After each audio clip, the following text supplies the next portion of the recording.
আসসালামু আলাইকুম ওয়া রাহমাতুল্লাহ। প্রিয় বন্ধুগণ, সকলকে জানাই ঈদ মুবারক, ঈদুল আজহার শুভেচ্ছা। আগামীকাল বৃহস্পতিবার ইনশাআল্লাহ আমাদের এখানে সকাল 7 ঘটিকার সময় ঈদুল আজহার জামাত অনুষ্ঠিত হবে।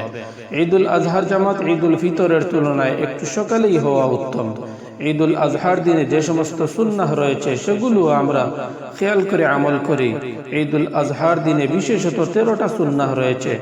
খুব ভোরে তাড়াতাড়ি ঘুম থেকে ওঠা, মিসওয়াক করা, গোসল করা, যথাসাধ্য উত্তম পোশাক পরিধান করা, শরীয়ত সম্মতভাবে সাজসজ্জা করা, খুশবু লাগানো, ঈদগাহে যাওয়ার পূর্বে কোনো কিছু না খাওয়া, আগে আগে ঈদগাহে যাওয়া, ঈদুল আজহার নামাজ সকাল সকাল পড়া, পারলে ঈদগাহে যে ঈদের নামাজ পড়া উত্তম, পায়ে হেঁটে ঈদগাহে যাওয়া, যাওয়ার সময় এই তাকবীর জুরে জুরে পড়তে পড়তে যাওয়া, আল্লাহু আকবার, আল্লাহু আকবার, লা ইলাহা ইল্লাল্লাহু, আল্লাহু আকবার, আল্লাহু আকবার, ওয়ালিল্লাহিল হামদ।